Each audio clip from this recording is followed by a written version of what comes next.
Hi, I'm Lisa Vondrasek. I am the curator for the Kerlan collection at the University of Minnesota. Recently, the Maranker Family Endowed Chair. And if you don't know what that means, read your newsletter. I'll tell you. We received an amazing gift from the Maranker family, and that means the future of the Kerlan collection is assured to be in the hands of a curator who loves children's books and is a teacher, a librarian, and a member of the community. And that's all I need to say right now. And I'm going to introduce Lisa German, who is the Dean of Libraries at the University of Minnesota.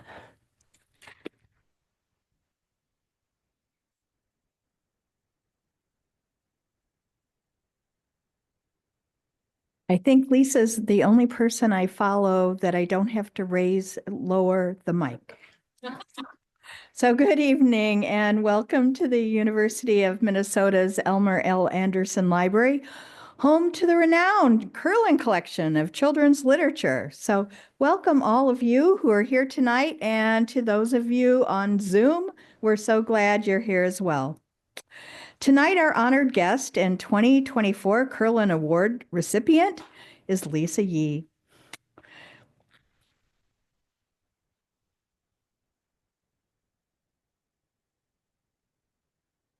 Lisa is the author of Maizy Chen's Last Chance, which is a Newbery honor book. She is a National Book Award finalist and winner of the Asian Pacific American Children's Literature Award. Her latest novel is a New York Times bestseller, The Misfits, about a group of awkward undercover crime fighters. We're really so thrilled to have Lisa here tonight. And our good friend, Alejandro Haynes, chair of the Kerlan Award Committee, will introduce Lisa in the program. Since 1975, the Kerlan Award has been given annually to an author or illustrator in recognition of their exceptional attainments in the creation of children's literature, support of the creators of children's literature, and/or generous contributions in support of the University of Minnesota Library's Kerlan collection of children's literature. Past Kerlan Award recipients include Wanda Gag, Kate DiCamillo, Lois Lowry, Barbara Cooney, John Coy, Andrea Davis Pinkney, and John Shefska. So Lisa, you are in outstanding company. The Kerlan collection holds more than 100,000 children's books, original manuscripts, correspondence, artwork, galleries, color proofs, and other material for more than 1,700 authors and illustrators, including those literary luminaries I just mentioned. Importantly, the Kerlan is open to the public, offering these rich resources to researchers, teachers, families, budding authors and illustrators, and all who love children's literature. Lisa mentioned the Marankers earlier, but just thought I'd say a little bit about Glenn and Kathy. We are very happy that they're here. They are bibliophiles with passion for children's books and libraries, among other things. They happen to be here tonight, so can we just give a round of applause and stand?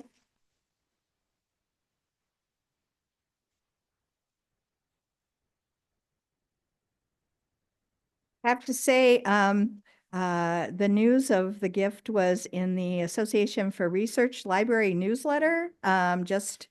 We get a news feed every day. It was in there, and I heard from people far and wide. So heard from my colleague and in San Diego, as a matter of fact. And I hope to get to the Kathy is a quilter, and I hope to get to Visions when I am in San Diego in January. We are so grateful to both of you.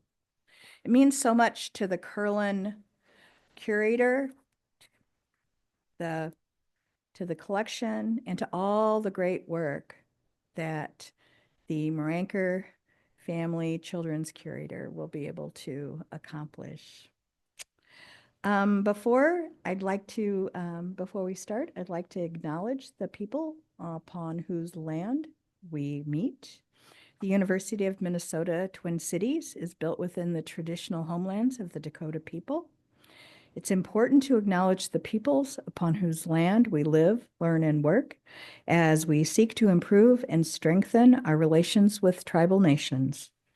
We also acknowledge that saying this acknowledgement is not enough. We must ensure that our institution provides support, resources, and programs that increase access to all aspects of higher education for American Indian students, staff, faculty, and community members. Now, please join me in welcoming, again, Lisa Vondrasek.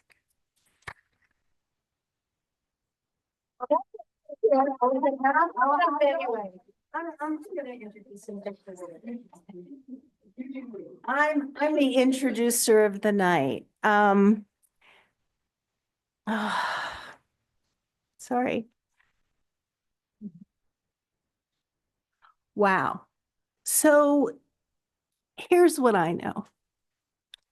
I come to work every day and I get to experience the joy of people who want to be here, who want to share the work of writers, artists, and illustrators.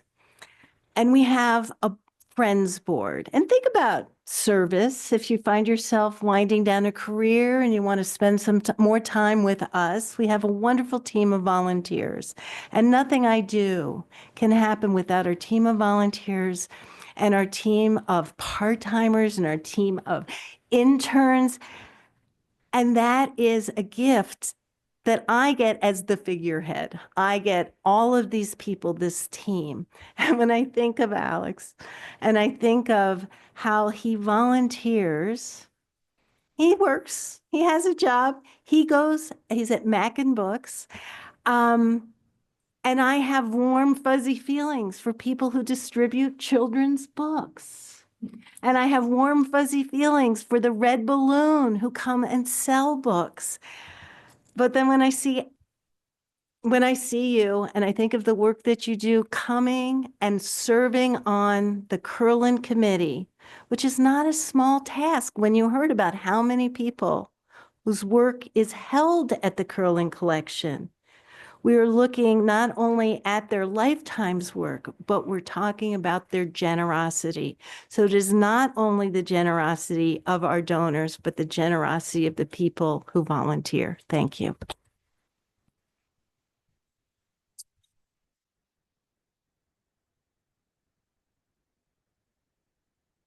Good evening. You know, what you were saying about when you come here and you look at the work of some of the artists and writers, you actually feel close to them. I've come here and looked at stuff and I'm going like, wow, I feel like I know them so much better. And but you've almost like you've visited with, you know, Tommy DePaolo or somebody who's like, you think, oh, I knew him, but now you go like, wow, I can visit with him again. So there we are. Good evening. Welcome to the 2024 annual Kerlan Award presentation. My name is Alejandro Hennes, known here as Alex, and I'm the chair of the award committee. And I would also like to acknowledge the other award committee members, Lauren Hollow and Maizy Cantor. This year, we've selected Lisa Yee to receive the Kerlan Award, which is given in recognition of her exceptional attainment in the creation of children's literature and for her contribution to the University of Minnesota Library's Kerlan collection of children's literature. Lisa is an accomplished author, has written over 20 books. She's been awarded the prestigious Newbery Honors, you heard, the Asian American Pacific Literature Award, and was a National Book Award finalist for Maizy Chen's Last Chance. In addition to her widely praised children's literary work, she's also written a wide range of books, from a DC superhero high series to books for the American Girl franchise, all aimed to connect with her middle grade audience with page-turning action, pathos, and always humor. One of the coolest accolades she's received is the Sid Fleischman Humor Award. recently explained herself in an interview with Mackin, I peaked in middle school. That's a really funny thought. And I love that. But that attitude might explain her ability to connect with the middle grade audience. And of course, it's simply not true. She has not peaked. Her most recent book, The Misfits, is a New York Times bestseller. And as Lisa continues to grow, we've got another series coming called The Misfits. And she, again, grows and goes to greater heights. She didn't peak in middle school. So tonight we're recognizing Lisa Yee's growing list of accomplishment, her generous donation of her research notes, manuscripts, and papers, as well as her overall support of the Kerlan mission to preserve milestones in the creation of children's literature. Lisa, congratulations on receiving the award.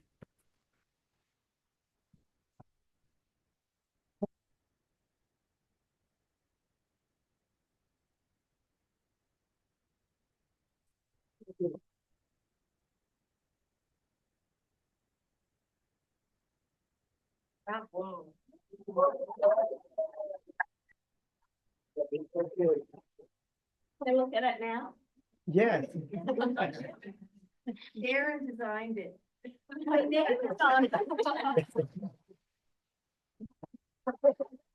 Lisa's going to have a few words, and luckily we have all short people here today. Okay, it's down here. And so thank you, Lisa, and Alex. And I mean, it sounds like some sort of rock band or something, because now it's Lisa, and Alex, right? So, you want to hear something kind of weird? Yes. All right. Oh, good. So it's like I'm here in front of you guys, but I'm also out there in the interwebs. And I mean, that's just like, and I know people are watching. At least I know my mom is watching. I hope that she figured out the computer. But can we just pause for a moment and appreciate all the technical capabilities that are going on right now with that? But you know what else? You know what else can do that? Books. Books can do that. You can have hundreds of people reading the same book at the same time in different places. It could be a classroom, it could be a coffee shop, it could be at your home, and everybody is reading the same book at the same time all over the world. Now, over 20 years ago, my first book, Millicent Min, Girl Genius, was published. And if I can be honest with you guys, when I was writing it, I had no idea what I was doing. I didn't know what was going on. I had no idea what I was doing. And since then, I've written 22, 23, maybe, I don't know, 24, I don't know. I've written 23 or 24 more novels. And you know what? I still have no idea what I'm doing. I don't know what's going on. But I do know that the first sentence of Maizy Chan's Last Chance is, no story starts at the beginning. No story starts at the beginning. And my career as an author did not begin with my first book. It began way before that. Now, when I was a kid, I loved books so much, and the pull of reading and writing spoke to me. So, you know how when books are new and you can break the spine, right? And you hear that and you touch the edges and it's crisp? Or when books are old and it's soft around the edges and there's that smell, right? Right? I mean, do we have other book sniffers? Please tell me it's not just me. Okay, so, and then you smell the books and they are so great. I remember when I was a kid, anytime I was invited to a birthday party, I always gave a Nancy Drew book as a gift. And what I would do was I would read it first, but I would read it like this. So they didn't know I had read it and I wouldn't break the spine. So I'm glad that there are other people that do this too. I practically lived in the library. Now, this was before scanners. Okay, so maybe a couple of you remember when there were like index cards in the back of books, right? You know what I'm talking about. So you would sign your name on this card when you would check it out, but you could also see who else read the books before you. And the strangest thing would happen. I would see the same name over and over in the books that I checked out. And that name was Lisa Yee. Because I would check out books that I loved over and over to read them and reread them. And I still do that now. I would read those books at night with a flashlight under my covers. Do we have flashlight readers here? So I would stay up late and do that. Books like the Nancy Drew, Beverly Cleary. It was one book, Honestly, Katie John by Mary Calhoun, that I loved so much. And I decided that if I ever had a daughter, I was going to name her Katie after that character. Now, at that time, there weren't many books about contemporary Asian American kids who had chopsticks in the silverware drawer next to the forks and knives, just like I did when I was growing up. But I didn't give it a second thought, at least not back then. At the age of about 10, I had it figured out, though, that I was going to be an author. Yet it was my dream, and I didn't have the courage to tell anyone about this because I was scared. I was scared that if I told somebody what my dream was, I might jinx it. Or even worse, what if I told somebody what my dream was and they laughed at me and they made fun of me? So I didn't tell anyone. I did become a writer. Now notice I said writer and not author. Those are two different things because an author writes books, a writer writes anything with words on it. How many of you have heard of Red Lobster? You guys have heard? Okay. Okay, so you might, if you follow the news, Red Lobster is in trouble right now. And I have a theory why. You are looking at the person who used to write the Red Lobster menus. Okay, I don't do it anymore. Golden fried shrimp, that was me. Okay, so I think once I stopped writing their menus, it started going downhill. I also wrote jingles, which I'm not going to sing because this is we're having a celebration. We don't want to bring it down. I wrote slogans, Pass the Old El Paso. I wrote that. So I did a lot of TV commercials. I wrote annual reports. I wrote bad specials for Disney. I wrote heating instructions. I wrote everything but books. And I was working like 60 or 70 hours a week sometimes, which made it very easy to have an excuse not to try to write a book. But I was so unhappy. I was in a very difficult marriage, and the only bright spot in my life were my kids. But I felt that I was letting them down because I was being a hypocrite. Because I would tell my kids, if there's something you want to try, you have to try it, right? You might succeed or you might fail, but you got to try. And here I was having this dream from when I was a kid and not trying it. And I realized I had to try. Now, books rescued me. They recentered who I was. And I returned to being that 10-year-old girl with a dream, only this time I wasn't afraid of trying. I was afraid of not trying. So I pushed past all my excuses, and I started writing my favorite kinds of books that I loved and books that gave me comfort. I thought about where I always landed when I'd go to a library or a bookstore. I always ended up in the children's department every single time. And even though I was an adult, I was still reading children's books. Like anybody here would do something like that, right? I mean, what kind of adult would do that? But anyway, let's be honest. The kind of adult who would do that are smart, talented, attractive people like those in this room. And so speaking of that, can I take a picture of you guys? I'll do like it in 3. Okay, so just continue looking smart and attractive. Okay, there we go. And there's all these smart and attractive people over there. Okay, so I am not sure if you're aware of this. I am Asian. Okay, I don't know if you know that. I wasn't aware of it for the longest time. I grew up in Los Angeles. It wasn't a thing that I thought about. I'm a 3rd-generation Chinese American. And I began writing a book about a girl who looked like me, but whose race was just part of the fabric of the story. And Millicent Min Girl Genius was one of the first times a photo of a contemporary Asian kid was on the cover of a mainstream book. I didn't know at that time that I was breaking new ground. I only knew that I was writing a story that I wanted to read. Now, when you write a menu, when you write a jingle, when you write something like remove plastic wrap and preheat oven, no one knows who you are. But when you write a book and your name is on the cover, you open yourself up to horrific and terrible things like Goodreads reviews. You know what I'm talking about, right? So I've written a lot of books since then, all different kinds of books. But I finally circled back to that girl, Millicent, who was trying to figure out who she was. And I began to try to figure out my own story for the first time. Well, not just mine, but my family and ancestors, because no story starts at the beginning. And I began writing Maizy Chen's Last Chance about a Chinese American girl from LA who ends up in Last Chance, Minnesota. Now, why Minnesota? Why? Yeah, why Minnesota? Well, I had been to Minnesota a few times and I had always felt a connection here.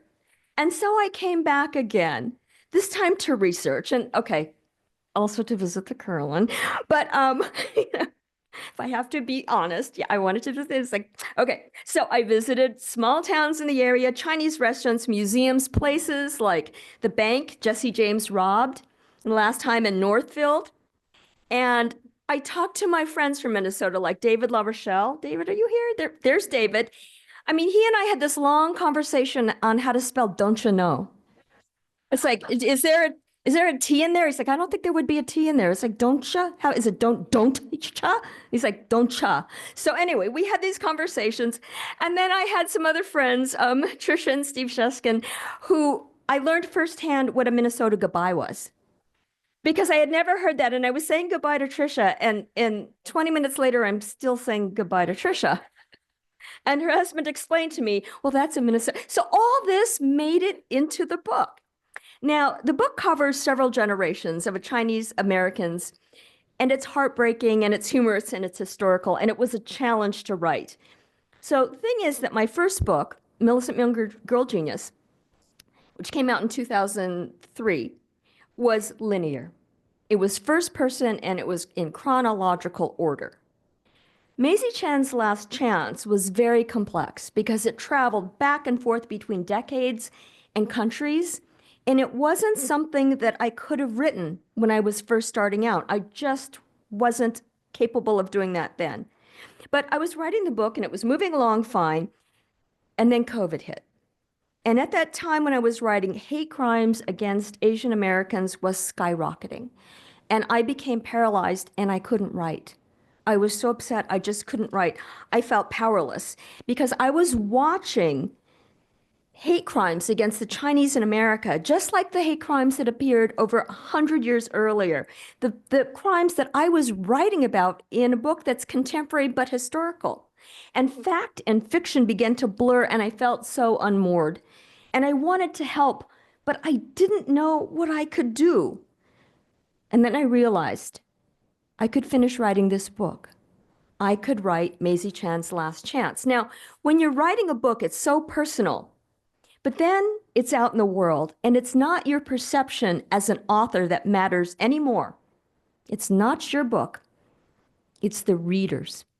And it's what the readers take away from the book or what they add to the story that really matters. Now, like I said, the book no longer belongs to you. It's like parents whose kids have grown and flown the coop. You did what you could with all your good heart and intentions, but now they're on their own and you're not there to whisper to them, well, this is what this means and that's what that means. In literature, kids identify with characters first. An adult might plow through a book that they're not loving. Does anybody do that? Does anyone feel that? Okay, you don't have to confess, but I'm looking at your eyes. I know that some of you do that. I'm here to tell you that if you're worried that you don't finish the book because you don't want to insult the author, we don't know. Okay, we don't know. Go ahead and put it down because there are so many great books out there that deserve to be read. So go ahead and put it down. But that's why, as authors, we have to write books that make someone want to turn the page or just listen for one more minute. Because when you engage the reader, a bond is drawn, and then an understanding of a character's ethnicity, race, religion, sexual orientation, whatever, will follow. You don't lead with an agenda. We cannot force someone to our beliefs, but what we can do is offer readers more books with more diversity so that readers are not denied the opportunity to read more, to learn more, and to understand more. After Maizy Chan's Last Chance, I wanted to, well, honestly, I needed to have some fun because it had been so hard to write that book. And I had this idea about these misfits, about 5 awkward kids who go to a reforming arts school for the artistically adventurous and become elite undercover crime fighters, which is the total extreme from Maizy Chan's Last Chance. Now, it's a mystery and a caper and a thriller, and it's funny and it's wacky and it's sad and it's a lot silly because sometimes kids and adults and authors need to have some fun in their life. Which brings us back to the Kerlan. Has anyone here ever worked in a restaurant or fast food? Anyone? Okay, so a lot of us. Okay, like Arby's. All right. So if you haven't and you've seen shows like The Bear or the baking shows and like everybody in the back is crying and having a breakdown, right? You know what I'm talking about? Okay. It is the same with writing books. It's the same thing. So there are no author reality shows because that would be really boring. Look, I'm gonna make an adjective. I'm gonna have an adjective here. So there's nothing like that. But I'm here to tell you that it's very dramatic when you're writing a book. So when I'm writing, though, a lot of what you'll see is like me on Facebook or watching videos of people getting puppies and things like that. But there is so much angst and tears and insecurity. And what goes on with those cooking shows and with writing, that's behind the scenes. And it's not indicative of what finally gets presented to the world. Those showstopper desserts, those beautiful books, a lot of heart and heartache went into them. Now, when Lisa von Drasek actively advocated, and very actively advocated, very persuasively for me to donate to the Kerlan, it was a win-win. And not just because we're both named Lisa and I wouldn't forget her name because I'm like memory loss. Anyway, we don't want to talk about that. But I wanted my works and my writing to feel at home. And I wanted them to have great neighbors, all my stuff. And they have the best neighbors. And I remember saying to Lisa, well, I don't know. I mean, I have stuff on little scraps of paper and my handwriting is really bad and no one can. She's like, I want it. I'm like, yeah, but I don't know. It's so boring. It's just these like little notes. And she's like, I want it. And it sounded like me on eBay bidding on a plush heffalump. I want it. So now I have this active folder of things that I keep for the Kerlan. And especially after coming here and going through other people's notes and the artwork and everything and the sketches and the letters and the manuscripts, and they are so illuminating and, imaginative, and I want to see everything. And I love those like little notes and things like that. Now, if you can think of a book that you've loved and wondered how it could possibly get any better, well, all you have to do is visit the Kerlan and find out how that book was created. And it's a new level of awe. This collection is growing and growing, and it's a tribute to the authors and artists and researchers and readers and book lovers everywhere, where you can actually track the kernels of ideas that are hatched. It's all here, and it's kept safe. Where else can you visit memories? Where else can you visit inspiration? And sweat, and some of it's ugly. If you've ever seen an editorial letter, some of it's kind of like, oh, really, ouch. But the Kerlan doesn't just happen, and I'd like to recognize some of our children's literature champions, the Maranker family, who endowed the curatorial chair, assuring that there will always be a Kerlan's children's literature advocate, teacher, and ambassador, the incredible Lisa von Drasek, who happens to be the first Maranker family curatorial chair. That's really hard to say. I practice curatorial chair. Yeah. Lauren Halla, Gretchen Ronka, Alex Hennis, and Mary Schultz, Lisa German, and everyone at the Kerlan, thank you for this amazing honor. Now,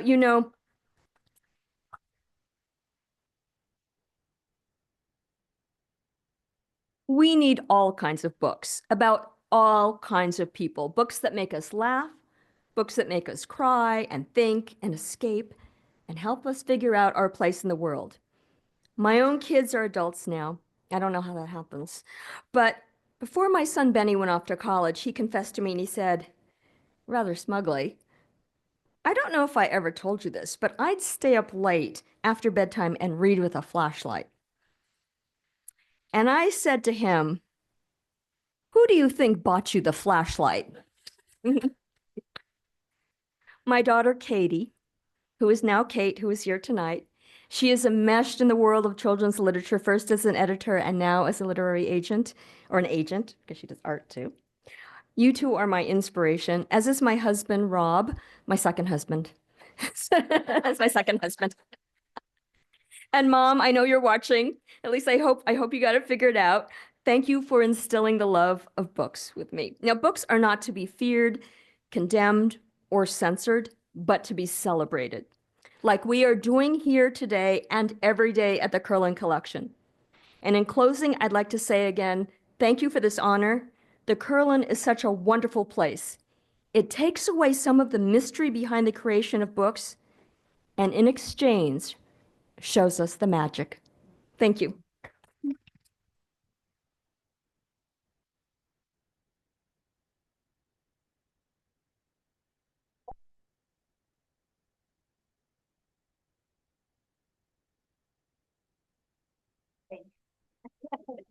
Now, we have mics, so let's put this on. Can you hear me? Not, of course. We can share. No, I got it on. It was on, but I turned it off. I know, I just turned it on because I had turned it off. Oi, again, oi. Oh, the Minnesota goodbye. I remember the first time I said goodbye to someone, and then we stood at the door for 20 minutes, and then they walked us to the car and leaned on the car for another 20 minutes. This is absolutely true. So as a transplant, that's me. Yeah, I'm a I transplant. didn't know what was happening. And now I'm that person. You can't get out of my house. You can just look at the clock and go, it's 6:30. Think around 7 you'll get in your car. Yeah. I'll walk you down the driveway. Well, Lisa. Yes, Lisa. Oh my goodness. I guess I want to ask that. How common was the name Lisa when you were growing up? There were many Lisas when I was growing up, and there are no new Lisas now. It's one of those. It was one of those Decade things, yeah. And I'll tell you a story. Lisa Jones, the daughter of Amiri Baraka, writes in the Village Voice that her mother swears that the year she was born, 1960, the year she was born, there was only one other Lisa in New York City. Swears. And if you look at the demographics, that is actually true. That was not a big year for Lisas, but 2 years later, it was the #1 name for little girls. So did she start it? You or me, or I mean, I don't know what year you are. So that was, when I was growing up, I didn't have a lot of peers, but when I went to college, all of a sudden everyone was named Lisa. There was always another Lisa in my class, and I hated this, but I was always known as Little Lisa because I was short. And I'm still short, but Yeah. but don't call me Little Lisa. So I want to talk a little bit about I want to talk about everything. Okay, I'm gonna go to fun. Okay. Let's go to fun. Let's talk about Dan Santat because he's not in the room. What do you want to know? I want to know one. How did you guys get together and do this? Okay. We didn't talk about that at all. So Dan Santat, who is a Caldecott winner for Beagle and won the National Book Award, he and I met before either one of us was published. And we met at an event at SCBWI, Society of Children's Book Writers and Illustrators. And we found out that we lived, probably less than 2 miles from each other. And we started having lunch together every day not every day. Oh my God, that would be horrible. About every other week. And so we became really good buddies. We had done a series about a boy named Bobby. Right. And when the Misfits came about, we have the same agent, and she's like, it's a no-brainer. You guys got to do this. And so he's the illustrator. And what's really great is, so I'll write the text first. I'll write the entire book, and he doesn't know anything about it until he gets the manuscript. But while I'm writing, I know his style so well that I can imagine what he can do. And so it actually brings up my level of writing, because it's like, okay, it needs more action, so Dan can put that into the book. And a follow-up question to that is, do you work to crack him up? Oh, yeah, I guess I do. Because I was going to tell you something about it, but I can't. But yes. No, you're going to have to now. There's no secrets between children's book people. Oh, and nobody's going to tell anyone. Yeah. Right. Yeah. So, I mean, in something that I'm working on, he wrote a book called The Aquanaut. And I have that in there Dan, if you're watching, close your ears. And so I have that in there because I know he's going to crack up when he reads the manuscript. and sees that. So. Yeah, I mean, I remember now I can't remember the title, but it was a John Sheska book. And so if you're a teacher or a librarian, often a teacher, have you ever heard this, that you have to have at least 100 pages because it's assigned a middle grade reader? It has to be at least 100 pages. Oh, see, I don't know that kind of Okay, stuff. so let me tell you, so you're at middle grade, you exceed the 100 pages very well, thank you, sometimes just perfectly. And this is an assignment thing. You're a librarian in a public library, and somebody comes to you and says, my kid's got an assignment. Oh no, it can't be the Time Warp Trio. There's not 100 pages. Oh no, it can't be this one. It's got to be 100 pages. So John Sheska, in the middle of one of these fun, light, early readers, put in 6 pages of a hamster or gerbil, I can't remember which it was, going, yak, yak, yak, yak, yak, yak, yak, yak, yak, yak, yak. 6 pages in the middle of the book to make it 100 pages. I will take note of that. There you go. And I got to tell How do you spell it? yak, yak, yak. No, yak, how do you spell it though? Well, you have to, that you're the writer. I'm not saying you're an author. Bad speller. I'm a bad speller. Oh, Thank well, goodness for proofreaders. where's Melissa? Saved my life. Those adjectives, I put too many in and she just writes over. Yeah, nope, nope, nope, nope. And then she gets a better word, one word, and takes care of it for me. So I want to ask you about your editorial relationships, because one of the things we have at the Kerlan are that, when you probably didn't understand when she says, what is an editorial letter? What is an editorial letter? An editorial letter. So you write your draft of your manuscript and you send it into the editor. And then, depending on who the editor is, maybe a couple weeks later or a couple months later, you will get what's called an editorial letter. And what you do is you don't open it for a long time because you're scared. Because that letter is going to tell you what they think you can do to make the book better. And so what I do with my editorial letters is I actually work on a program called Scrivener, and I put the editorial letter on one side. And so when I'm rewriting the manuscript, I start erasing stuff from the editorial letter. So I might change something or I might not, but I know that I've looked at it and addressed it.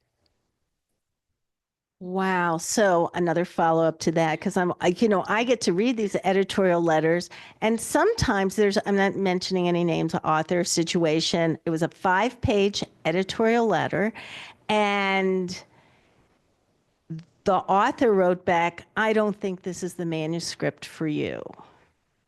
It wasn't me. I didn't do that. No, it wasn't her. But not only that,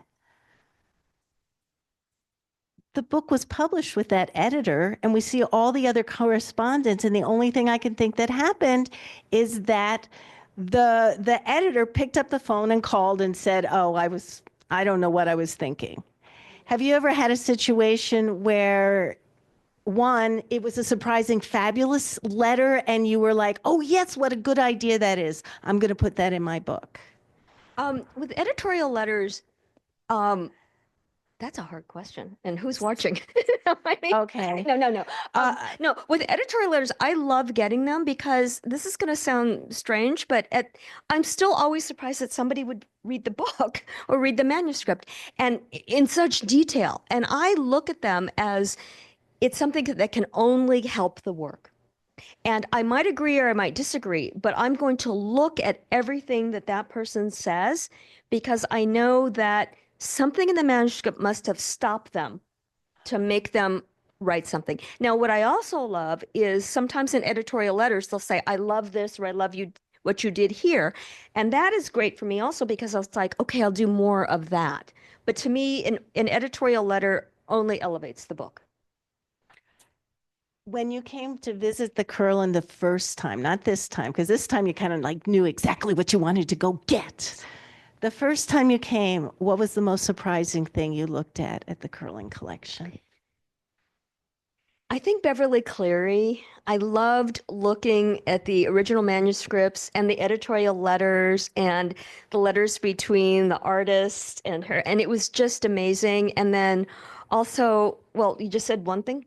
Oh, Okay, I'm but like watching also, the clock, so I'm like good. Sharon Creech, who's also won a Kerlan Award, who, when I was writing my first novel, I had Walk Two Moons by Sharon Creech on my desk as inspiration. And I thought, I want to write books that are at this level. And sometimes when I would write, and this still happens, and I don't know if I should tell you guys, Yes. but like I'll like panic and forget like where a comma goes. You know, I mean, it's like, how do I write a sentence? And then I'll pick up a book. It's like, oh, okay, you can do this. You can punctuate, you can figure it out. But it was so great to see Sharon Creech's work. And later, after I visited the Kerlan, I met her in person and I got to fangirl and be all weird and everything. So yeah. You may choose not to answer this question. What are you keeping away from me? What do you have sitting in a drawer that you're saying, I'm not giving this to Lisa at the Kerlan? What are you holding back? Okay, I'll tell you, but you're never going to get it. Oh, please. My childhood diaries. No. Nobody No? sees those. Okay, I have some good advice for that. Burn box. What is Burn Box? Burn box. You assign a human being in your life to take those and burn them.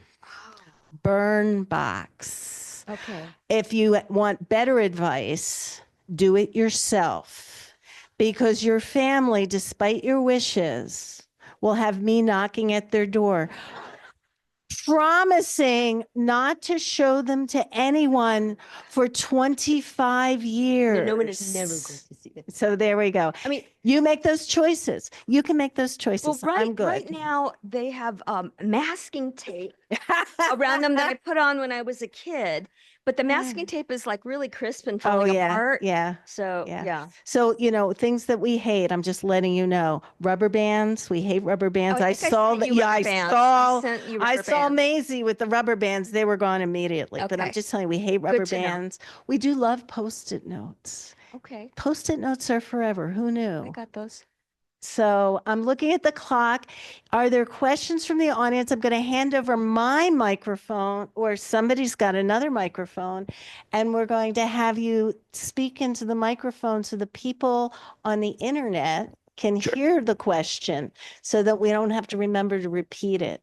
I'm sure David's got a question. Oh, here we have one. Okay, I'm so glad there's a question because what I always tell when I do school visits is if there are no questions, you have to go back to class. So, okay. Or you have to tell me the name of your dog and how old it is, because that's all I'm interested besides children's books. Hello, thank you for being here. I have a child who has a sperm donor. So what made you decide to add that? Because there's not books with that, and there are so many children who are produced from sperm donors that it was a nice Okay, so add-in. she's talking about in Maizy Chen's Yes. Last Chance. Maizy's mom is a single mom and the father's a sperm donor. And I actually wrote a whole version of the story where the father was a reality TV producer. Because my son was in reality TV at the time, but anyway, but then it just wasn't working. And I thought, okay, this is a strong, independent woman. And what am I going to do with this? We're going to get rid of the guy. You know? And that's why it was a sperm donor in the book. Okay, you guys are going to have to go back to class. Oh, Kathy.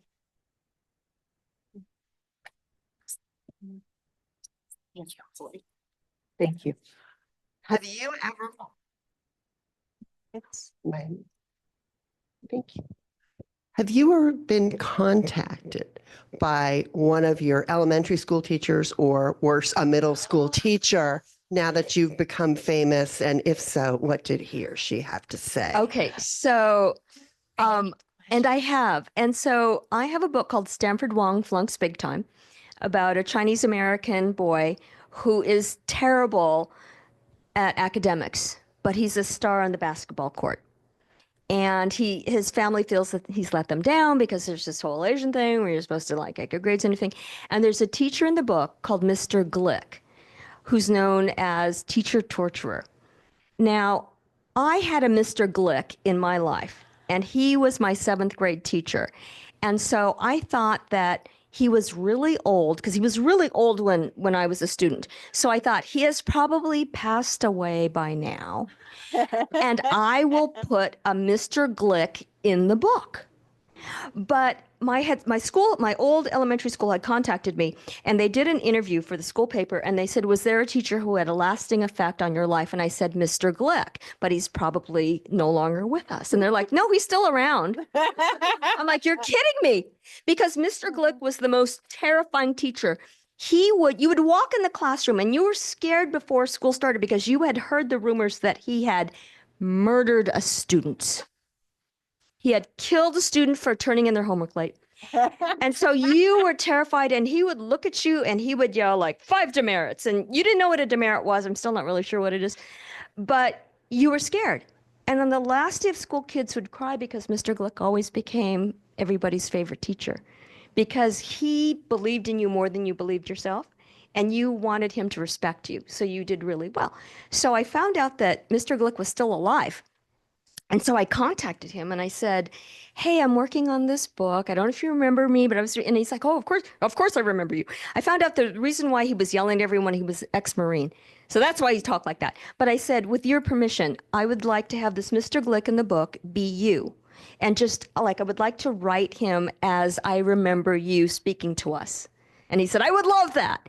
And we actually became friends, which is really strange when you're a kid becoming friends with your teacher. And he's come to my house before. And you know, I need to know, how old was he actually? he was 32. He was 32. But when you're a kid, 32, oh my God, it's so old. So. Oh, and one more thing about Mr. Glick. Mr. Glick has since passed away, but he moved from the area that I grew up in, Monterey Park, California, and he moved to North Carolina.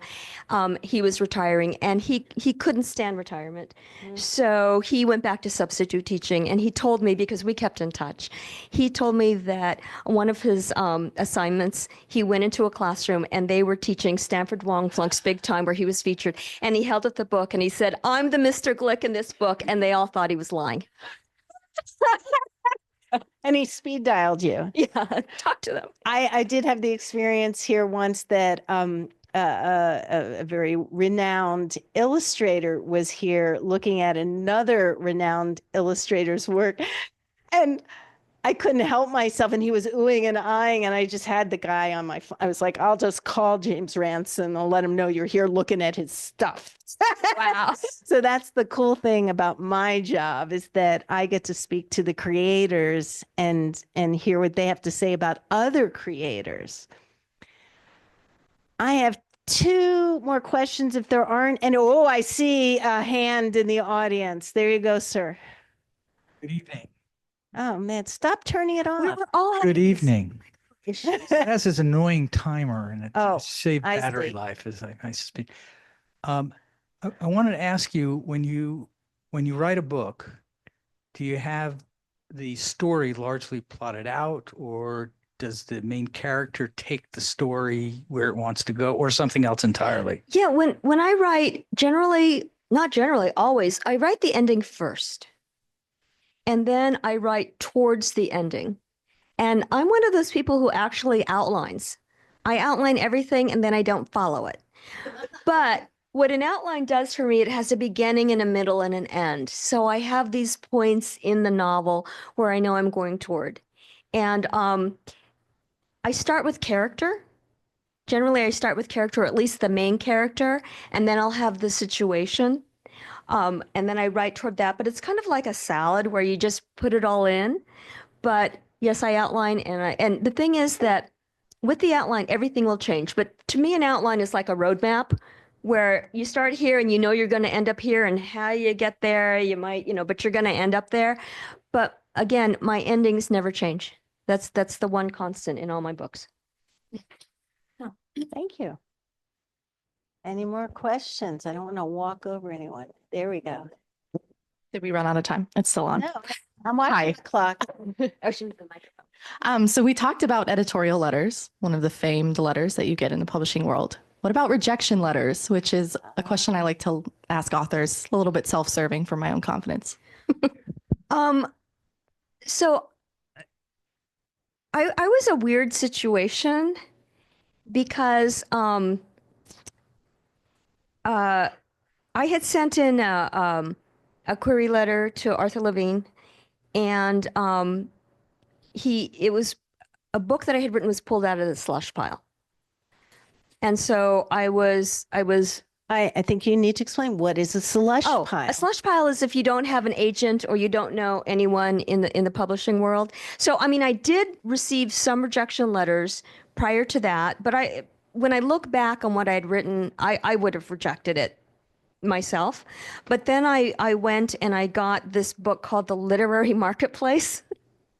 And so I studied it, and it's like, okay, this is what I want to do. And so I wrote to him, and he had said to me, this manuscript that you sent in isn't for me. Do you have anything else? And I said, I have this idea about this girl who's a genius. And what I found out later was that he didn't love my manuscript. He loved my query letter because my voice had come through in the letter. And so he said, I'd love to see that book about this girl genius. And then I said, well, I haven't written it yet, but I did have this book in my head. And he said, that's okay. We'll work on it together. Send me things that, And so that first book, Millicent Min, Girl Genius, took 6 years to write. It took 6 years. And it wasn't because I was sitting in a closet writing for 6 years. I would stop and start or have a baby or something like that. But that's how I got started. And also SCBWI, Society of Children's Book Writers and Illustrators. I started going to that conference and hearing other people talk, other authors talk, going to conferences, figuring out that, I remember the first conference I went to, I felt like, oh, I had this secret that I wanted to write a book, but here's 1,000 other people who have the same secret. So it was okay to talk about it for the first time. Thank you. Do we have one more? There we go. This will be our last.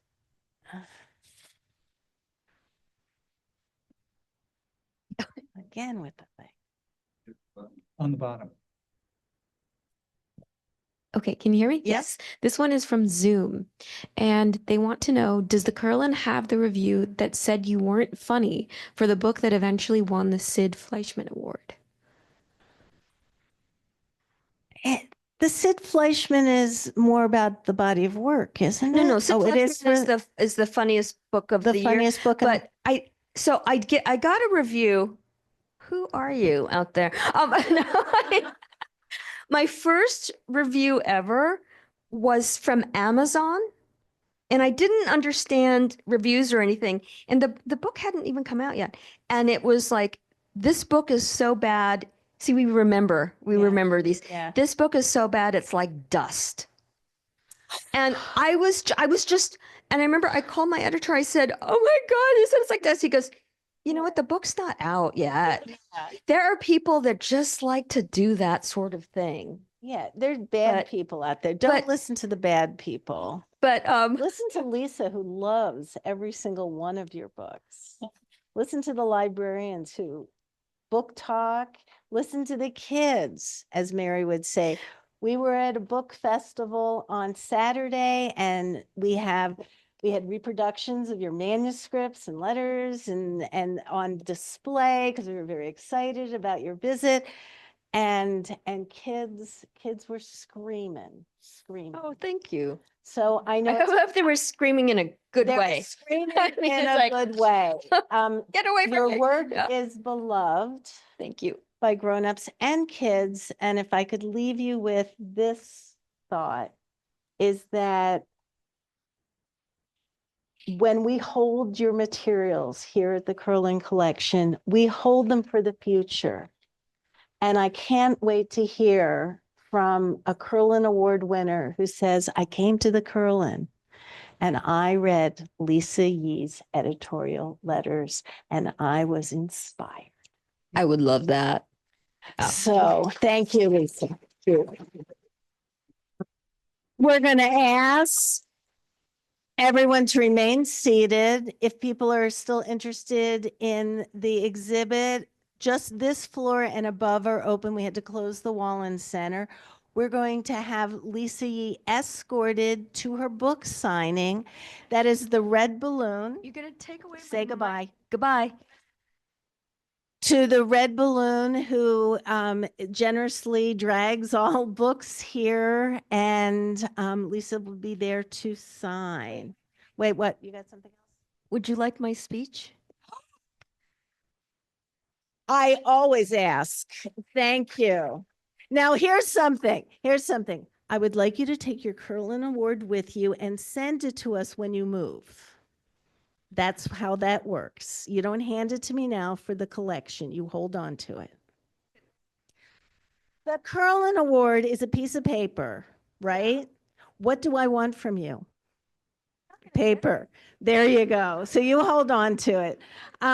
Lisa, go to the left here, and thank you to our interpreters, to our technology people. Yay, yay, yay. Shocking, this still works. And join us for snacks and things to eat in the atrium. And thank you all for coming.